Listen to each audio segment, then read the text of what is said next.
One big area of cooperation that has emerged in recent times between India and the United States is in critical emerging technologies. You saw how a few months ago Jake Sullivan, the US NSA, had come to India and they had agreed upon something called IESA, the Agreement on Critical Emerging Technologies. Sullivan was there last week as well, firming up a big deal under IESA to be announced when the Prime Minister is going to be here this week in New York as well as Washington, D.C. Now, why this has emerged as such a critical area of cooperation is because ever since COVID happened and the world started realizing two factors. One, how much it was dependent on China for its supply chains, particularly when it comes to high-end electronics, smartphones, so on and so forth.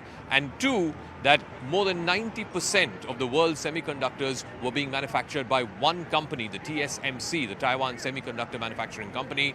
And because of the elevated level of rhetoric, including sometimes military rhetoric that we were seeing from China as far as the Taiwan issue was concerned, suddenly it came to the fore in the last few years that if there were to be some kind of a military confrontation between China and Taiwan, and the United States will have to inevitably get involved, then one area that is going to be very badly affected, or at least has the risk of being badly affected, is that of semiconductors. So India, among other countries, has sensed this opportunity to try and diversify the manufacture of semiconductors. So we're given to understand a big deal is on the anvil as far as manufacture of semiconductors is concerned.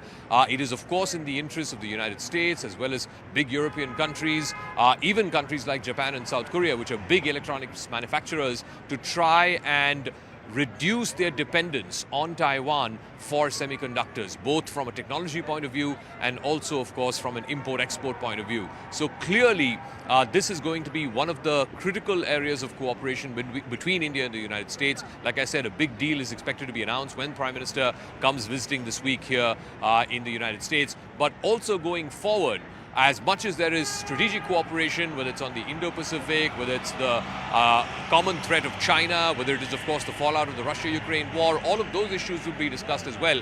But I think critical emerging technologies is going to be one big, broad area of focus in the overall India-US bilateral relationship.